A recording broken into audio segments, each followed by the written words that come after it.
The Horror at Redhook by H.P. Lovecraft. There are sacraments of evil as well as good about us, and we live and move to my belief in an unknown world, a place where there are caves and shadows and dwellers in twilight. It is possible that man may sometimes return on the track of evolution, and it is my belief that an awful lore is not yet dead. Quote, Arthur Machen. Chapter 1.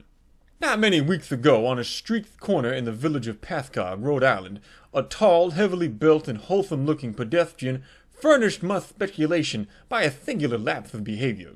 He had, it appeared, been descending the hill by the road from Chippaquet, and encountering the compact section, had turned to his left into the main thoroughfare where several modest business blocks convey a touch of the urban.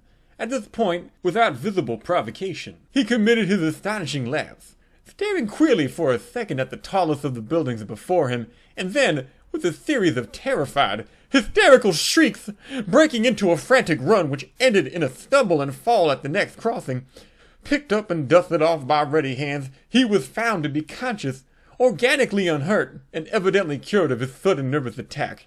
He muttered some shamefaced explanations involving a strain he had undergone, and with downcast glance turned back up the Cheppaquet road, trudging out of sight without once looking behind him. It was a strange incident to befall so large, robust, normal-featured, and capable-looking a man, and the strangeness was not lessened by the remarks of a bystander who had recognized him as the boarder of a well-known dairyman on the outskirts of Cheppaquet.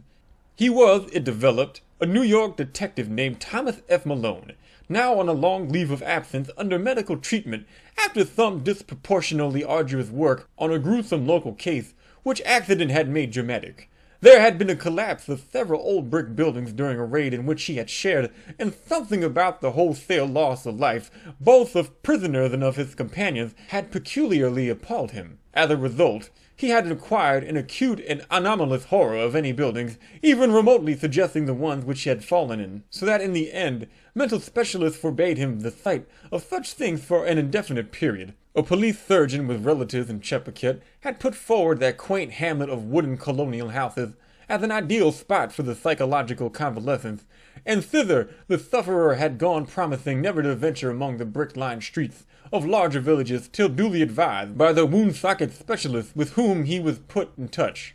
This walk to Pascagoula for magazines had been a mistake, and the patient had paid in fright, bruises, and humiliation for his disobedience.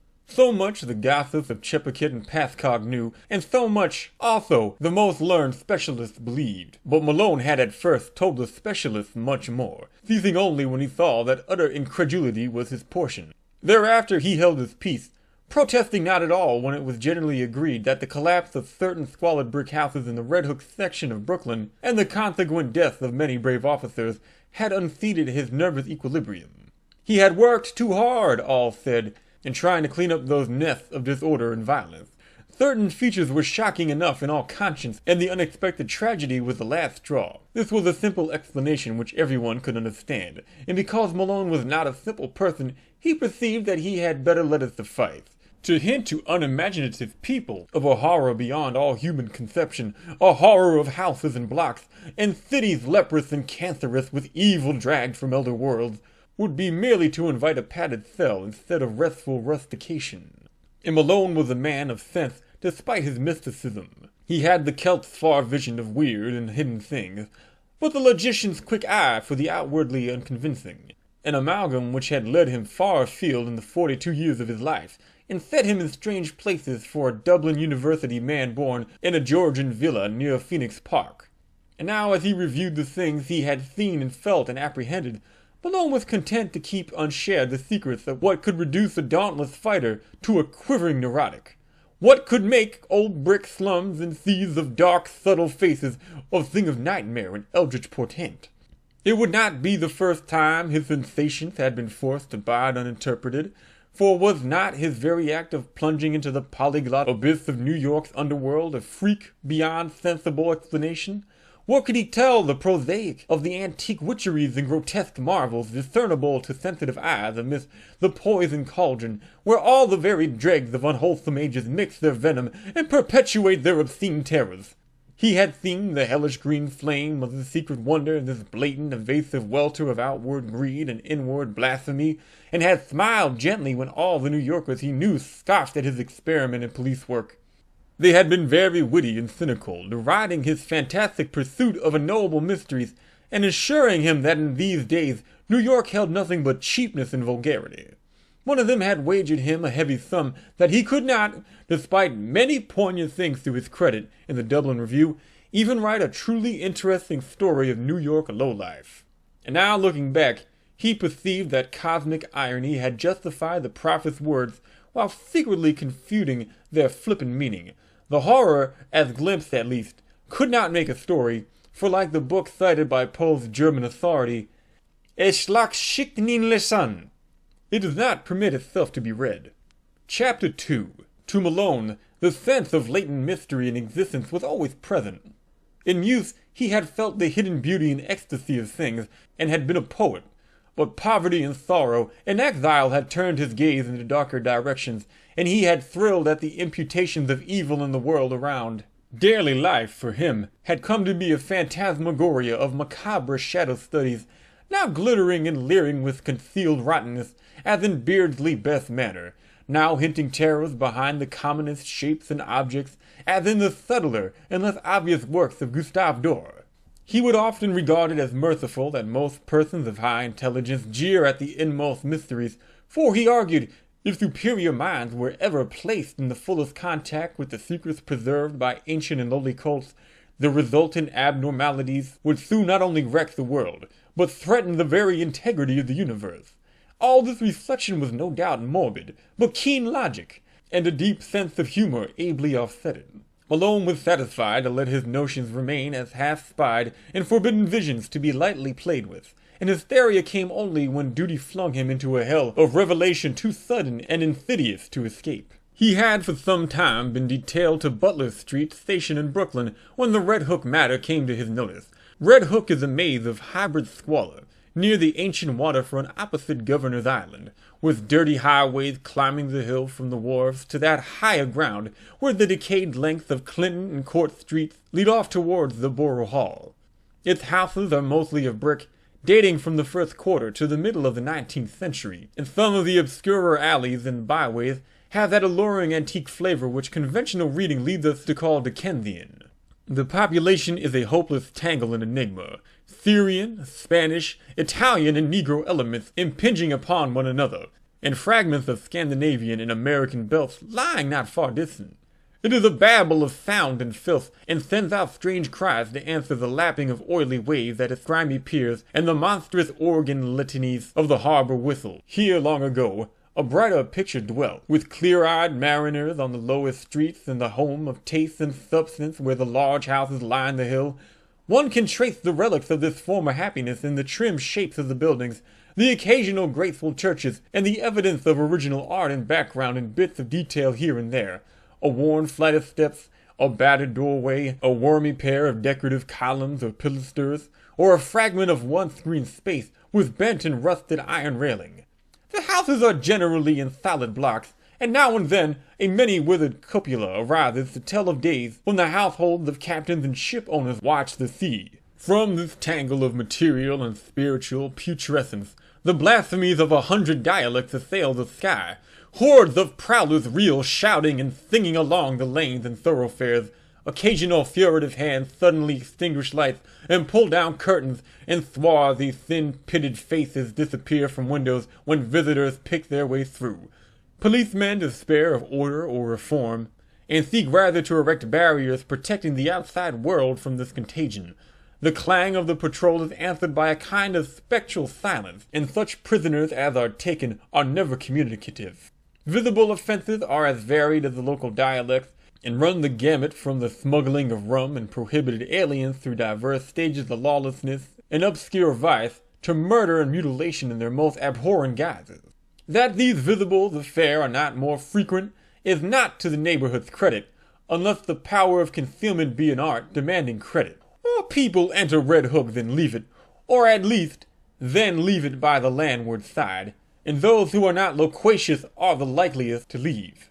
Malone found in this state of things a faint stench of secrets more terrible than any of the sins denounced by citizens and bemoaned by priests and philanthropists. He was conscious, as one who united imagination with scientific knowledge, that modern people under lawless conditions tend uncannily to repeat the darkest instinctive patterns of primitive half-ape savagery in their daily life and ritual observances.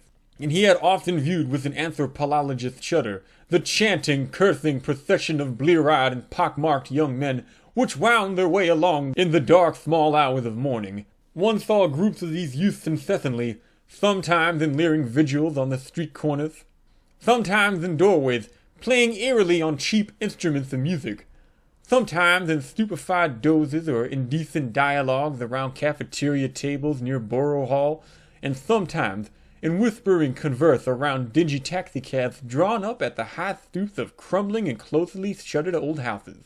They chilled and fascinated him more than he dared confess to his associates on the Fourth, for he seemed to see in them some monstrous thread of a secret continuity, some fiendish, cryptical and ancient pattern utterly beyond and below the sordid mass of facts and habits and haunts listed with such conscientious technical care by the police. They must be, he felt inwardly, the heirs of some shocking and primordial tradition, the bearers of debased and broken scraps from cults and ceremonies older than mankind. Their coherence and definiteness suggested it, and it shewed in the singular suspicion of order which lurked beneath their squalid disorder. He had not read in vain such treatises as Miss Murray's Witch Cults in Western Europe, and he knew that up to recent years there had been certainly survived among peasants and furtive folk a frightful and clandestine system of assemblies and orgies descended from dark religions antedating the Aryan world and appearing in popular legends as black masses and witches' sabbaths. That these hellish vestiges of old Turanian, Asiatic magic and fertility cults were even now wholly dead, he could not for a moment suppose, and he frequently wondered how much older and how much blacker than the very worth of the muttered tales some of them might really be. Chapter 3. It was the case of Robert Sudum which took Malone to the heart of things in Redhook. Sudum was a lettered recluse of an ancient Dutch family, possessed originally of barely independent means, and inhabiting the spacious but ill-preserved mansion which his grandfather had built in Flatbush, when that village was little more than a pleasant group of colonial cottages surrounding the steepled and ivy-clad Reformed church with its iron-railed yard of Netherlanders gravestones. In his lonely house, set back from Martin Street, amidst a yard of venerable trees, Sudum had read and brooded for some 6 decades, except for a period, a generation before, when he had sailed for the old world and remained there out of sight for 8 years. He could afford no servants and would admit but few visitors to his absolute solitude, eschewing close friendships and receiving his rare acquaintances in one of the 3 ground-floor rooms which he kept in order, a vast, high-ceilinged library whose walls were solidly packed with tattered books of ponderous, archaic and vaguely repellent aspect. The growth of the town and its final absorption into the Brooklyn district had meant nothing to Sudum, and he had come to mean less and less to the town. Elderly people still pointed him out on the streets, but to most of the recent population he was merely a queer, corpulent old fellow whose unkempt white hair, stubby beard, shiny black shoes, and gold-headed cane earned him an amused glance, but nothing more. Malone did not know him by sight till duty called him to the case, but had heard of him indirectly as a really profound authority on medieval superstition, and had once idly meant to look up an out-of-print pamphlet of his on the Kabbalah and the Foster's legend, which a friend had quoted from memory. Sudum became a case when his distant and only relatives sought court pronouncements on his sanity. Their action seemed so sudden to the outside world, but was really undertaken only after prolonged observation and sorrowful debate. It was based on certain odd changes in his speech and habits, wild references to impending wonders and unaccountable hauntings of disreputable Brooklyn neighborhoods. He had been growing shabbier and shabbier with the years, and now prowled about like a veritable mendicant, seen occasionally by humiliated friends in the subway stations, or loitering on the benches around Borough Hall in conversations with groups of swarthy, evil-looking strangers. When he spoke, it was to babble of unlimited powers almost within his grasp, and to repeat with knowing leers such mystical words or names as Sephiroth, Asmodeai, and Samael. The court action revealed that he was using up his income and wasting his principal in the purchase of curious tomes imported from London and Paris.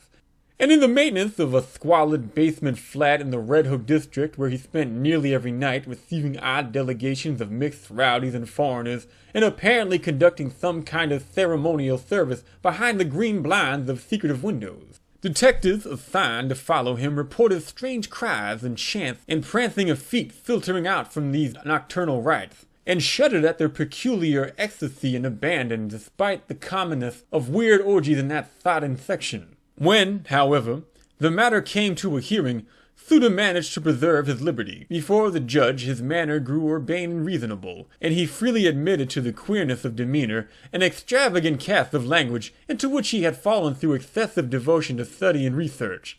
He was, he said, engaged in the investigation of certain details of European tradition which required the closest contact with foreign groups and their songs and folk dances. The notion that any low secret society was preying upon him, as hinted by his relatives, was obviously absurd, and showed how sadly limited was their understanding of him and his work. Triumphing with his calm explanations, he was suffered to depart unhindered, and the paid detectives of the Sudums, Corliers, and Van Brunts were withdrawn in resigned disgust. It was here that an alliance of federal inspectors and police, Malone with them, entered the case. The law had watched the Sudum action with interest, and had in many instances been called upon to aid the private detectives. In this work, it developed that Sudum's new associates were among the blackest and most vicious criminals of Redhook's devious lanes, and at least a third of them were known and repeated offenders in the matter of thievery, disorder, and the importation of illegal immigrants. Indeed, it would not have been too much to say that the old scholar's particular circle coincided almost perfectly with the worst of the organized cliques, which smuggled ashore certain nameless and unclassified Asian dregs wisely turned back by Ellis Island. In the teeming rookeries of Parker Place, since renamed, where Sudum had his basement flat, there had grown up a very unusual colony of unclassified, slanty-eyed folk who used the Arabic alphabet, but were eloquently repudiated by the great mass of Syrians in and around Atlantic Avenue. They could all have been deported for lack of credentials, but legalism is slow-moving, and one does not disturb Redhook unless publicity forces one to. These creatures attended a tumble-down stone church used Wednesdays as a dance hall, which reared its Gothic buttresses near the vilest parts of the waterfront. It was nominally Catholic, but priests throughout Brooklyn denied the place all standing in authenticity, and policemen agreed with them when they listened to the noises it emitted at night. Malone used to fancy he heard terrible cracked bass notes from a hidden organ far underground when the church stood empty and unlighted, whilst all observers dreaded the shrieking and drumming which accompanied the visible services. Sudum, when questioned, said he thought the ritual was some remnant of Nestorian Christianity tinctured with the shamanism of Tibet.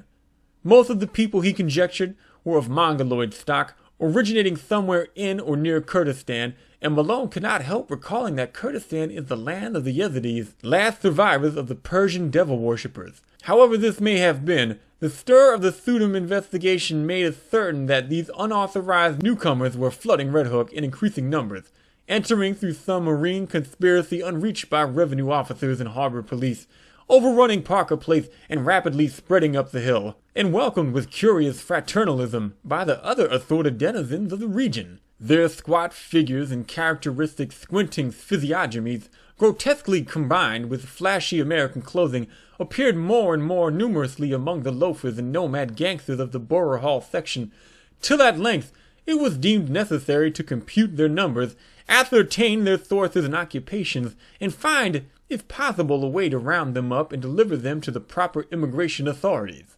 To this task, Malone was assigned by agreement of federal and city forces, and as he commenced his canvass of Redhook, he felt poised upon the brink of nameless terrors with the shabby, unkempt figure of Robert Sudum as arch-fiend and adversary. Chapter 4. Police methods are varied and ingenious.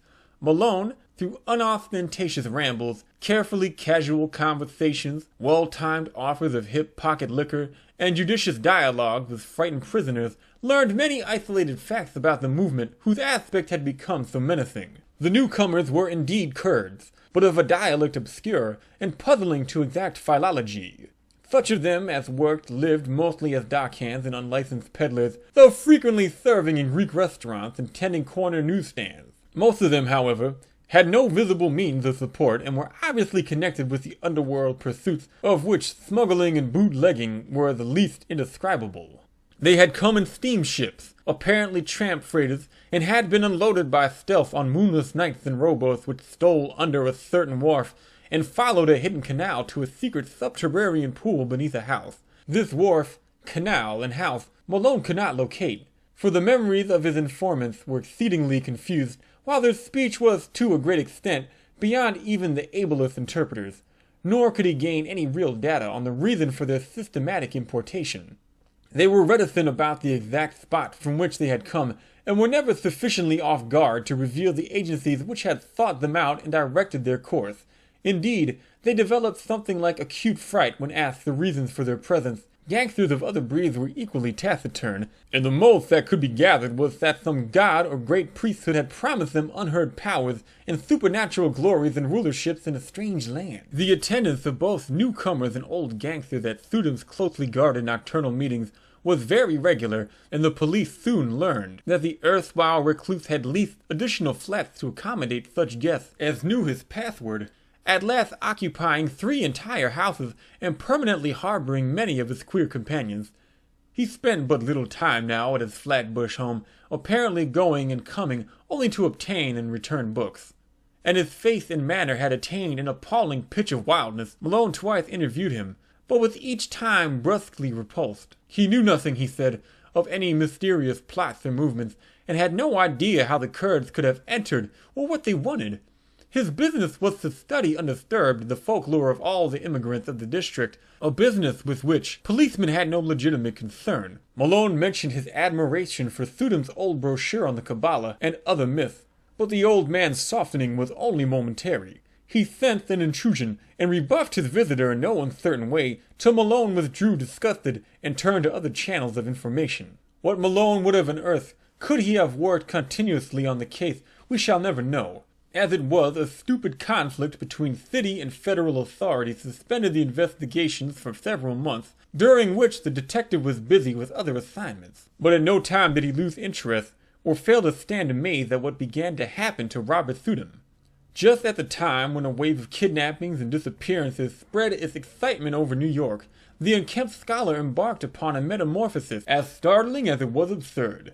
One day he was seen near a borough hall, with clean-shaven face, well-trimmed hair, and tastefully immaculate attire. And on every day thereafter, some obscure improvement was noticed in him. He maintained his new fastidiousness without interruption, added to it an unwonted sparkle of eye and crispness of speech, and began little by little to shed the corpulence which had so long deformed him. Now frequently taken for less than his age, he acquired an elasticity of step and buoyancy of demeanor frequently to match the new tradition, and shewed a curious darkening of the hair which somehow did not suggest dye. As the months passed, he commenced to dress less and less conservatively, and finally astonished his friends by renovating and redecorating his Flatbush mansion, which he threw open a series of receptions, summoning all the acquaintances he could remember, and extending a special welcome to the fully forgiven relatives who had so lately sought his restraint. Some attended through curiosity, others through duty, but all were suddenly charmed by the dawning grace and urbanity of the former hermit. He had, he asserted, accomplished most of his allotted work, and having just inherited some property from a half-forgotten European friend, was about to spend his remaining years in a brighter second use, which ease, care, and diet had made possible to him. Less and less was he seen at Redhook, and more did he move in the society to which he was born. Policemen noted a tendency of the gangsters to congregate at the old stone church and dance hall instead of the basement flat at Parker Place, though the latter and his recent annexes still overflowed with noxious life. The two incidents occurred wide enough apart, but both of intense interest in the case as Malone envisioned it. One was a quiet announcement in the Eagle of Robert Thudom's engagement to Miss Cornelia Garretson of Bayside, a young woman of excellent position and distantly related to the elderly bridegroom-elect, whilst the other was a raid on the dance hall church by city police, after a report that the face of a kidnapped child had been seen for a second at one of the basement windows. Malone had participated in this raid and studied the place with much care when inside. Nothing was found. In fact, the building was entirely deserted when visited, but the sensitive Celt, was vaguely disturbed by many things about the interior. There were crudely painted panels he did not like, panels which depicted sacred faces with peculiarly worldly and sardonic expressions, and which occasionally took liberties that even a layman's sense of decorum could scarcely countenance. Then, too, he did not relish the Greek inscription on the wall above the pulpit, an ancient incantation which he had once stumbled upon in Dublin college days, and which read, literally translated, "O friend and companion of night, thou who rejoicest in the baying of dogs and spilt blood, who wanderest in the midst of shades among the tombs, who longest for blood and bringest terror to mortals, Gorgo, Mormo, thousand-faced moon, look favorably on our sacrifices." When he read this, he shuddered and thought vaguely of the cracked bass organ notes he fancied he heard beneath the church on certain nights. He shuddered again at the rust around the rim of a metal basin which stood on the altar, and paused nervously when his nostrils seemed to detect a curious and ghastly stench from somewhere in the neighborhood. That organ memory haunted him, and he explored the basement with particular assiduity before he left. The place was very hateful to him, yet after all, were the blasphemous panels and inscriptions more than the mere crudities perpetuated by the ignorant? By the time of Thudom's wedding, the kidnapping epidemic had become a popular newspaper scandal. Most of the victims were young children of the lowest classes, but the increasing number of disappearances had worked up a sentiment of the strongest fury. Journalists clamored for action from the police, and once more the Butler Street station sent its men over Redhook for clues, discoveries, and criminals. Malone was glad to be on the trail again, and took pride in a raid on one of Thudom's Parker Place houses. There, indeed, no stolen child was found, despite the tales of screams and the red sash picked up in the arrowway. But the paintings and rough inscriptions on the peeling walls of most of the rooms, and the primitive chemical laboratory in the attic, all helped to convince the detective that he was on the track of something tremendous. The paintings were appalling, hideous monsters of every shape and size, and parodies on human outlines which cannot be described. The writing was in red and varied from Arabic to Greek, Roman, and Hebrew letters. Malone could not read much of it, but what he did decipher was portentous and cabalistic enough. One frequently repeated motto was in a sort of Hebraic Hellenistic Greek, and suggested the most terrible daemon evocations of the Alexandrian decadence. Hell, Elohim, Sortha, Emanvil, Sabaoth, Agla, Tetragrammaton, Agaros, Orthos, Ithitharos, Athanatos, Ahova, Va, Adonai, Sadai, Homovzian, Messias, Isharere. Circles and pentagrams loomed on every hand, and told indubitably of the strange beliefs and aspirations of those who dwelt so squalidly here. In the cellar, however, the strangest thing was found, a pile of genuine gold ingots, covered carelessly with a piece of burlap, and bearing upon their shining surfaces the same weird hieroglyphics which also adorned the walls. During the raid, the police encountered only a passive resistance from the squinting Orientals that swarmed from every door. Finding nothing relevant, they had to leave all as it was, but the precinct captain wrote Thudum a note advising him to look closely to the characters of his tenants and protégés in view of the growing public clamor. Chapter 5. Then came the June wedding and the great sensation. Flatbush was gay for the hour about high noon, and penitent motorists thronged the streets near the old Dutch church where an awning stretched from door to highway. No local event ever surpassed the Thudum Gerritsen nuptials in tone and scale, and the party which escorted bride and groom to the Cunard Pier was, if not exactly the smartest, at least a solid page from the social register. At 5 o'clock adieux were waved, and the ponderous liner edged away from the long pier, slowly turned its nose seaward, discarded its tug, and headed for the widening water spaces that led to old-world wonders. By night, the outer harbor was cleared, and late passengers watched the stars twinkling above the unpolluted ocean. Whether the tramp steamer or the scream was the first to gain attention, no one can say. Probably they were simultaneous, but it is of no use to calculate. The scream came from the Thudum stateroom, and the sailor who broke down the door could perhaps have told frightening things if he had not forthwhile gone completely mad. As it is, he shrieked more loudly than the first victims, and thereafter ran simpering about the vessel till caught and put in irons. The ship's doctor, who entered the stateroom and turned on the lights a moment later, did not go mad, but told nobody what he saw till afterward. When he corresponded with Malone and Chepachet, it was murder, strangulation. But one need not say that the claw mark on Miss Thudium's throat could not have come from her husband's or any other human hand. Or that upon the white wall, there flickering for an instant in hateful red, a legend which, later copied from memory, seemed to have been nothing less than the fearsome childy letters of the word Lilith. One need not mention these things because they vanished so quickly. As for Thudium, one could at least bar others from the room until one knew what to think oneself. The doctor had distinctly assured Malone that he did not see it. The open porthole, just before he turned on the lights, was clouded for a second with a certain phosphorescence, and for a moment there seemed to echo in the night outside the suggestion of a faint and hellish tittering, but no real outline met the eye. As proof, the doctor points to his continued sanity. Then the tramp steamer claimed all attention. A boat put off, and a horde of swart, insolent ruffians in officers' dress swarmed aboard the temporarily halted Cunarder. They wanted Thudium, or his body. They had known of his trip, and for certain reasons were sure he would die. The captain's deck was almost a pandemonium, for at the instant between the doctor's report from the stateroom and the demands of the men from the tramp, not even the wisest and gravest seaman could think what to do. Suddenly, the leader of the visiting mariners, an Arab with a hatefully negroid mouth, pulled forth a dirty, crumpled paper and handed it to the captain. It was signed by Robert Thudium and bore the following odd message: "In the case of sudden or unexplained accidents or death on my part, please deliver me or my body unquestioningly into the hands of the bearer and his associates. Everything, for me, and perhaps for you, depends on absolute compliance. Explanations can come later. Do not fail me now. Signed, Robert Thudium." Captain and doctor looked at each other, and the latter whispered something to the former. Finally, they nodded rather helplessly and led the way to the Thudium stateroom. The doctor directed the captain's glance away as he unlocked the door and admitted the strange seaman. Nor did he breathe easily till they filed out with their burden after an unaccountably long period of preparation. It was wrapped in bedding from the berth, and the doctor was glad that the outlines were not very revealing.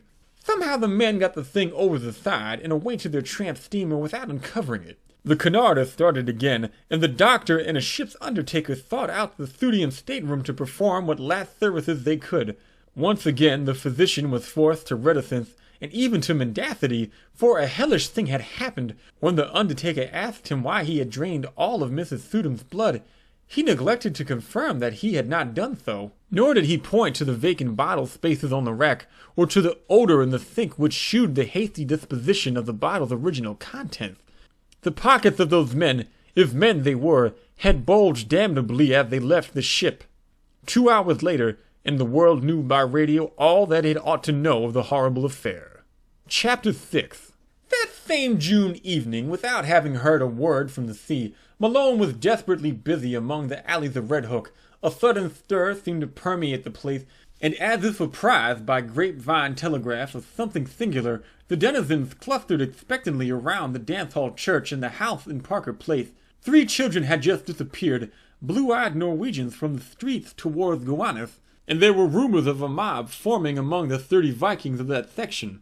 Malone had for weeks been urging his colleagues to attempt a general cleanup, and at last, moved by conditions more obvious to their common sense than the conjectures of a Dublin dreamer, they had agreed upon a final stroke. The unrest and menace of this evening had been the deciding factor, and just about midnight a raiding party recruited from 3 stations descended upon Parker Place and its environs. Doors were battered in, stragglers arrested, and candle-lighted rooms forced to disgorge unbelievable throngs of mixed foreigners in figured robes, miters, and other inexplicable devices. Much was lost in the melee, for objects were thrown hastily down unexpected shafts, and betraying odors deadened by the sudden kindling of pungent incense. But spattered blood was everywhere, and Malone shuddered whenever he saw a brazier or altar from which the smoke was still rising. He wanted to be in several places at once, and decided on Thudium's basement flat only after a messenger had reported the complete emptiness of the dilapidated dance-hall church. The flat, he thought, might hold some clue to a cult of which the occult scholar had so obviously become the center and leader, and it was with real expectancy that he ransacked the musty rooms, noted their vaguely charnel odor, and examined the curious books, instruments, gold ingots, and glass-stoppered bottles scattered carelessly here and there. Once a lean, black-and-white cat edged between his feet and tripped him, overturning at the same time a beaker half full of red liquid. The shock was severe, and to this day, Malone is not certain of what he saw, but in dreams, he still pictures that cat as it scuttled away with certain monstrous alterations and peculiarities. Then he came to the locked cellar door and searched for something to break it down. A heavy stool stood near, and its tough seat was more than enough for the antique panels. A crack formed and enlarged, and the whole door gave way, but from the other side, whence poured a howling tumult of ice-cold wind with all the stenches of the bottomless pit, and whence reached a sucking forth knot of heaven and earth, which, coiling sentiently about the paralyzed detective, dragging him through the aperture and down unmeasured spaces filled with whispers and wails and gusts of mocking laughter. Of course it was a dream. All the specialists had told him so, and he has nothing to prove on the contrary. Indeed, he would rather have it thus, for then the sight of old brick slums and dark foreign faces would not eat so deeply into his soul. But at the time, it was all horribly real, and nothing can ever efface the memory of those nighted crypts, those titan arcades, those half-formed shapes of hell that strode gigantically in silence, holding half-eaten things whose still surviving portions screamed for mercy or laughed with madness. Odors of incense and corruption joined in thickening concert, and the black air was alive with the cloudy, semi-visible bulk of shapeless elemental things with eyes. Somewhere, dark, sticky water was lapping at onyx piers, and once the shivery tinkle of raucous little bells pealed out to greet the insane titter of a naked phosphorescent thing, which swam into sight, scrambled ashore, and climbed up to squat leeringly on a carved golden pedestal in the background. Avenues of lightless night seemed to radiate in every direction, till one might fancy that here lay the root of a contagion destined to thicken and swallow cities, and engulf nations in the folder of hybrid pestilence. Here cosmic sin had entered, and festered by unhallowed rites, had commenced the grinning march of death that was to rot us all to fungus abnormalities too hideous for the grave's holding. Satan here held his Babylonish court, and in the blood of stainless childhood, the leprous limbs of phosphorescent Lilith were laved. Incubi and succubi howled praise to Hecate, and headless moon cows bleated to the Magna Mitre. Ghosts leaped to the sound of sin of cursed flutes, and Igipans chased endlessly after misshapen fawns over rocks twisted like swollen toads. Moloch and Astaroth were not absent, for in this quintessence of all damnation the bounds of consciences were laid down, and man's fancy lay open to vistas of every realm of horror and every forbidden dimension that evil had power to mold. The world and nature were helpless against such assaults from unsealed wells of night. Nor could any sign or prayer check the Walpurgis riot of horror which had come when a sage with the hateful key had stumbled on a hoard with the locked and brimming coffer of untransmitted daemon lore. Suddenly, a ray of physical light shot through these phantasms, and Malone heard the sound of oars amidst the blasphemies of things that should be dead. A boat with a lantern in his prow darted into sight, made fast to an iron rig in the slimy stone pier, and vomited forth several dark men bearing a long burden, swathed in bedding.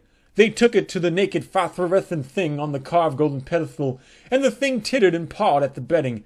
Then they unswathed it, and propped up right before the pedestal the gangrenous corpse of a corpulent old man with stubbly beard and unkempt white hair. The phosphorescent thing tittered again, and the men produced bottles from their pockets and anointed its feet with red, whilst they afterwards gave the bottle to the thing to drink from. All at once, from an arcaded avenue leading endlessly away, there came the demonic rattle and wheeze of a blasphemous organ, choking and rumbling out the mockeries of hell in a cracked sardonic bass.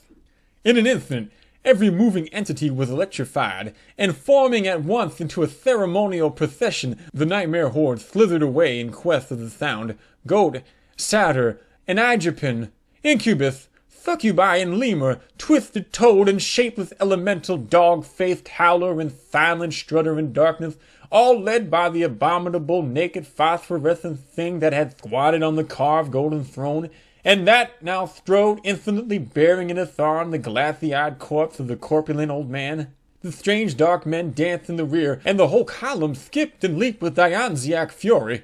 Malone staggered after them a few steps, delirious and hazy, and doubtful of his place in this or any world. Then he turned, faltered, and sank down on the cold, damp stone, gasping and shivering as the demon organ croaked on, and the howling and drumming and tinkling of the mad procession grew fainter and fainter. Vaguely he was conscious of the chanted horrors and shocking croakings afar off. Now and then a wail or whine of ceremonial devotion would float to him through the black arcade, whilst eventually there rose the dreadful Greek incantation whose text he had read above the pulpit of the dance-hall church. O friend and companion of night, thou who rejoices in the baying of dogs, here a hideous howl burst forth, and spilt blood, here nameless sounds vied with morbid shriekings, who wandereth in the midst of shades among the tombs, here a whistling sigh occurred, who longeth for blood and bringeth terror to mortals. Short, sharp cries from myriad throats sounded. Gorgo repeated as a response. Mormo repeated with ecstasy. Thousand-faced moon sighs and flute noises sounded. Look favorably upon our sacrifices. As the chant closed, a general shout went up, and hissing sounds nearly drowned out the croaking of the cracked bass organ. Then a gasp as from many throats, and a babble of barked and bleated words. Lilith, great Lilith, behold the bridegroom. More cries, a clamor of rioting, and the sharp, clicking footfalls of a running figure. The footfalls approached, and Malone raised himself to his elbow to look. The luminosity of the crypt, lately diminished, had now slightly increased, and in that devil light there appeared the fleeing form of that which should not flee or feel or breathe, the glassy-eyed, gangrenous corpse of the corpulent old man, now needing no support but animated by some infernal sorcery of the right just closed, after it erased the naked, tittering phosphorescent thing that belonged on the carven pedestal, and still farther behind panted the dark men, and all the dread crew of sentient loathsomenesses. The corpse was gaining on its pursuers, and seemed bent on a definite object, straining with every rotting muscle toward the carved golden pedestal, whose necromantic importance was evidently so great. Another moment and it had reached its goal, whilst the trailing throng labored on with more frantic speed.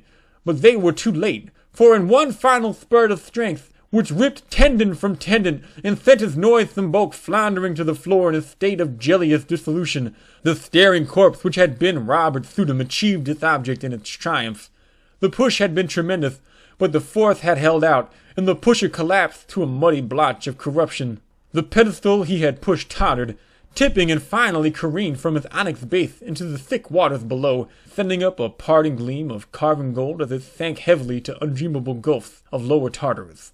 In that instant, too, the whole scene of horror faded to nothingness before Malone's eyes, and he fainted amidst the thunderous crash which seemed to blot out all the evil universe. Chapter 7. Malone's dream, experienced in full before he knew of Sudom's death and transfer at sea, was curiously supplemented by some odd realities on the case, though that is no reason why anyone should believe it. The 3 old houses in Parker Place, doubtless long rotting with decay in its most insidious form, collapsed without visible cause, while half the raiders and most of the prisoners were inside, and both the greater number were instantly killed. Only in the basements and cellars was there much saving of life, and Malone was lucky to have been deep below the house of Robert Sudom, for he really was there, as no one is disposed to deny. They found him unconscious by the edge of a night-black pool, with a grotesquely horrible jumble of decay and bone, identifiable through dental work as the body of Sudom a few feet away. The case was plain, for it was hither that the smuggler's underground canal led, and the men who took Sudom from the ship had brought him home.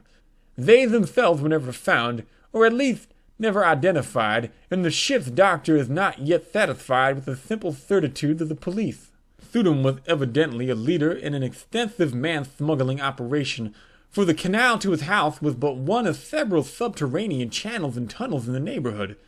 There was a tunnel from this house to a crypt beneath the dance-hall church, a crypt accessible from the church only through a narrow secret passage in the north wall, and in whose chambers some singular and terrible things were discovered. The creaking organ was there, as well as a vast arched chapel with wooden benches and a strangely figured altar. The walls were lined with small cells, in 17 of which, hideous to relate, Solitary prisoners in a state of complete idiocy were found chained, including 4 mothers with infants of disturbingly strange appearance. These infants died soon after exposure to light, a circumstance which the doctors thought rather merciful. Nobody but Malone, among those who inspected them, remembered the somber question of old Del Rio. An sint unquam daemones incubi et succubi et in extali congressu proles nascis quit? Before the canals were filled up, they were thoroughly dredged, and yielded forth a sensational array of thawed and split bones of all sizes. The kidnapping epidemic very clearly had been traced home, though only 2 of the surviving prisoners could by any legal thread be connected with it. These men are now in prison since they failed of conviction as accessories in the actual murders. The carved golden pedestal or throne, so often mentioned by Malone as a primary occult importance, was never brought to light, though at one place under the Thudum house, the canal was observed to sink into the well, too deep for dredging. It was choked up at the mouth, and cemented over when the cellars of the new house were made, but Malone often speculates on what lies beneath. The police, satisfied that they had shattered a dangerous gang of maniacs and man-smugglers, turned over the federal authorities the unconvicted Kurds, who before the deportation were conclusively found to belong to the Yazidi clan of devil worshippers.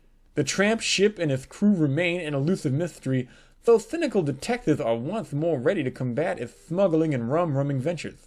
Malone thinks these detectives shew a sadly limited perspective in their lack of wonder at the myriad and unexplainable details, and the suggestive obscurity of the whole case, though he is just as critical of the newspapers, which saw only a morbid sensation and gloated over a minor sadist cult that they might have proclaimed a horror from the universe's very heart.